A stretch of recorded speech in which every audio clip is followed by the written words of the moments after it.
बबली और मटकू कबूतर एक दिन बैठे बातें कर रहे थे कि वहां एक प्यारी सी चिड़िया आ जाती है जो कि उनके जंगल की तो बिल्कुल भी नहीं लग रही थी और वो कुछ परेशान भी दिख रही थी।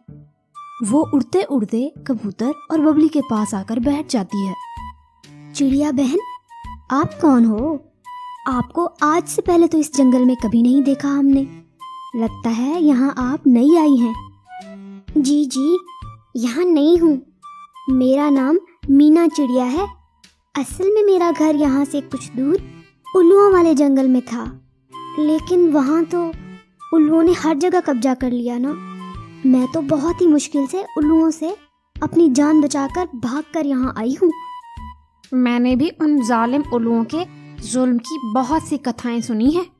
मेरा दोस्त बता रहा था कि वो तो सारे पक्षियों के घर छीन लेते हैं और जो पक्षी उनकी बात ना माने वो उसको खा जाते हैं। जी कबूतर भाई, आपको सही पता चला है। उन्होंने तो मुझे भी खाने की कोशिश की थी, लेकिन मैं वहाँ से जान बचाकर भाग कर आई हूँ। अरे अच्छा किया मीना चिड़िया, हमारे जंगल में ऐसी कोई समस्या नहीं है। यहाँ सब पक्षी बहुत ही अच्छे हैं। जी, वो तो आप दोनों को देखकर लग ही रहा है। चिड़िया दीदी, क्या मैं आपके जंगल में अपना घर बना लूं? मैं आप में से किसी को भी तंग नहीं करूंगी और सबका ख्याल भी रखूंगी। हाँ चिड़िया बहन, आपका जहाँ दिल आए वहाँ घर बनाएं आप। कोई कुछ नहीं करेगा आपको, चिंता ना करें। हाँ ठीक है कबूतर भाई, मैं फिर कोई अच्छा सा पेड़ देखती हूँ, फिर उस पर घर बना लूंगी। और फिर चिड़िया घर बनाने के लिए किसी अच्छे से पेड़ की खोज शुरू कर देती है। उड़ते उड़ते उसे एक जगह एक बहुत ही मजबूत पेड़ दिखाई देता है। उसे वो पेड़ अपना घर बनाने के लिए बहुत ही अच्छा लगता है। वो चिड़िया उसी पेड़ पर उतर जाती है, लेकिन वो पेड़ कालू और नीलो के पेड़ के साथ था और कालू और नीलो भला कहाँ किसी को खुश देख सकते थे। अरे कालू जी, वो देखें, कोई नया पक्षी आया है इस जंगल में। चलें आज जरा इसकी खबर लेते हैं। लगता है बबली ने फिर किसी नए पक्षी को कहा है कि जाके अपना घर बना ले। हाँ चलो नीलो, इसको यहाँ से भगाते हैं। हमारे जंगल में खाने को पहले ही कुछ नहीं है और ये बबली रोज नए नए पक्षियों को ले आती है। कालू और नीलो दोनों उस चिड़िया को तंग करने के लिए उसके पास पहुंच जाते हैं। नई लग रही हो चिड़िया यहाँ, लेकिन क्या तुम्हें किसी ने बताया नहीं है कि जब किसी नई जगह पर जाते हैं तो वहाँ के पक्षियों की इजाजत लेते हैं। नमस्ते कौवा भाई। वो ना कौवे भाई, मैं दूसरे जंगल से उल्लुओं से जान बचाकर यहाँ भाग कर आई हूँ। मुझे कुछ समय पहले बबली और मटकू कबूतर भी मिले थे। उन्होंने मुझे कहा कि अपना घोंसला जहाँ चाहे बना लो। अरे वो बबली कौन होती है, ऐसे किसी अनजान पक्षी को यहाँ हमारे जंगल में जगह देने वाली? जैसे वहाँ उल्लुओं का राज है ना, ऐसे ही यहाँ कौवों का जंगल में राज है। सुन लो तुम, इसलिए तुम यहाँ घर नहीं बना सकती। अपना बोरिया बिस्तर उठाओ और कहीं और जाओ। लेकिन कालू भाई, मैंने आप लोगों को क्या कहा है? मैं तो बस अपना घर बनाना चाहती हूँ। जैसे ही मुझे कोई और जंगल मिला मैं वहाँ चली जाऊंगी। आप कृपया करके मुझे घर बनाने दें।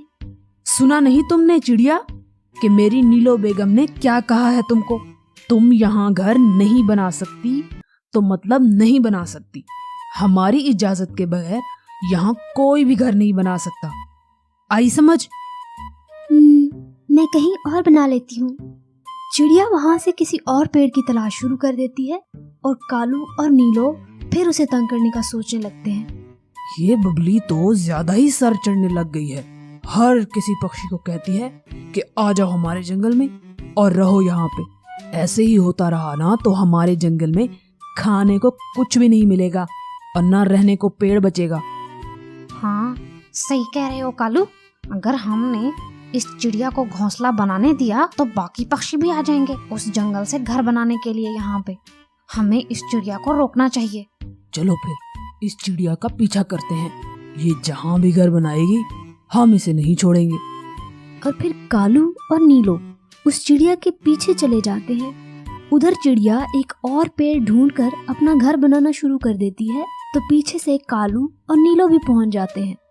चिड़िया तुम यहाँ भी घर नहीं बना सकती, ये भी हमारा इलाका है। अगर तुमने यहाँ घर बनाया ना तो तुम्हें चोंचे मार मार के तुम्हें गंजा कर देंगे हम। लेकिन मैंने भला आपको क्या बोला है कवे भाई? मैं तो कभी ना मिली हूँ आपसे, ना कभी कुछ कहा है। आप मेरे साथ ऐसा क्यों कर रहे हैं? मुझे समझ नहीं आ रही है। आ जाएगी समझ तुम्हें। अभी तो ये करो कि चली जाओ यहाँ से, फिर ना कहना कि बताया नहीं था। मैंने अपने 9 भाई बुला लिए ना तो मार मार के चटनी बना देंगे तुम्हारी। ये सब चल ही रहा था कि वहाँ बबली और कबूतर की पत्नी भी आ जाते हैं। देखिए ना दीदी, कौवा भाई मुझे यहाँ घर नहीं बनाने दे रहे हैं। कहते हैं घर बनाया तो मुझे चोंचे मारेंगे। आप कृपया करके इन्हें समझाएं। कालू, क्यों तंग कर रहे हो इस बेचारी को? बनाने दो ना इसे घर। ना जी ना, ये यहाँ घर नहीं बनाएगी। तुम्हारा जिसे दिल करता है जंगल में घुसा लेती हो। ऐसे ही चलता रहा तो हमारे लिए खाने को कुछ भी नहीं बचेगा और ना ही कोई पेड़ घर बनाने को। इसीलिए मैं और नीलो ने सोचा है कि आइंदा यहाँ किसी भी पक्षी को टिकने नहीं देंगे हम। हाँ जी, तुम भी सुन लो ये बात बबली, वरना हमने तुम्हें भी निकाल देना है इस जंगल से। फिर ना कहना कि हमने तुम्हें बताया नहीं था। ये सब देखकर बबली चुप कर जाती है, क्योंकि उसे पता था कि कालू और नीलो अपने पागलपन में कुछ भी कर सकते हैं। चिड़िया बहन, आप प्लीज कहीं और घर बना लें अपना, वरना तो ऐसे ही लड़ाई हो जाएगी। वो चिड़िया वहां से चली जाती है और कालू और नीलो को भी शांति मिल जाती है। ऐसे ही दिन गुजर रहे थे कि कुछ समय के बाद जंगल में बहुत ज़्यादा बारिशें शुरू हो जाती हैं। ऐसी बारिशें किसी ने नहीं देखी थी। सब ही बहुत ही ज़्यादा चिंतित थे। कई दिन बारिश लगातार होती रही और हर तरफ पानी ही पानी हो गया। इतनी ज़्यादा बारिश में ना कुछ खाने को बचा था और ना ही किसी का घर सलामत रहा था, तो सभी बहुत ज़्यादा परेशान थे। जैसे ही बारिशें कुछ कम हुई, सारे पक्षी इकट्ठे हुए। अब हमें इस जंगल को छोड़ जाना चाहिए। हमारा सब कुछ ही बारिश और बाढ़ ने बर्बाद कर दिया है। हमें कोई नया ठिकाना ढूंढना चाहिए। मेरा भी यही विचार है, लेकिन हम भला कहाँ जाएंगे? यहाँ तो इतने सालों से रह रहे थे हम। मेरा ख्याल है हमें उत्तर की ओर प्रवास करनी चाहिए। मैंने सुना था उस ओर बहुत सारे जंगल हैं। शायद हमें भी कोई ना कोई अच्छा सा जंगल मिल जाए। तो चलो ना फिर, देर किस बात की है? हमें रात होने से पहले पहले वहां पहुंचना होगा, वरना मसला हो जाएगा। और यूं फिर सारे पक्षी अच्छे ठिकाने की तलाश में प्रवास करने लग जाते हैं। उड़ते उड़ते वो एक बहुत ही खूबसूरत सी जगह पर पहुंच जाते हैं। वो सब वहां रुक जाते हैं, लेकिन कालू और बाकी पक्षी ये देखकर हैरान हो जाते हैं कि वो घर तो उसी चिड़िया का था जिसे अपने जंगल में घर बनाने से उन्हें रोक दिया था। सारे पक्षी उस चिड़िया के पास चले जाते हैं। कालू और नीलो तो शर्म के मारे मुंह दूसरी साइड कर लेते हैं। अरे चिड़िया, तुम तो यहाँ इतने प्यारे घर में रह रही हो, और यहाँ तो खाने को भी बहुत कुछ है। जी चिड़िया दीदी, जब मुझे वहाँ से कवे भाई ने निकाला था ना, तो मैं उड़ते उड़ते यहाँ आ गई थी। और फिर यहाँ दिन रात मेहनत करके यहाँ मैंने बहुत ही अच्छा और प्यारा सा घर बना लिया। और देखिए यहाँ सब कितना प्यारा है।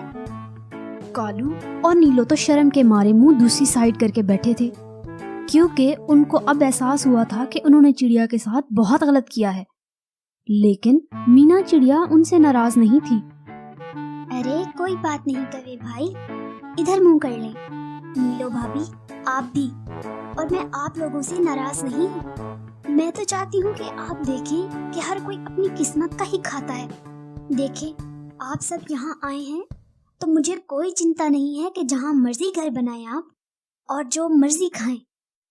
जी चिड़िया दीदी, अब मुझे एहसास हो गया है कि हमने आपके साथ बहुत गलत किया, लेकिन मुझे हर गलत चीज का एहसास बाद में ही होता है।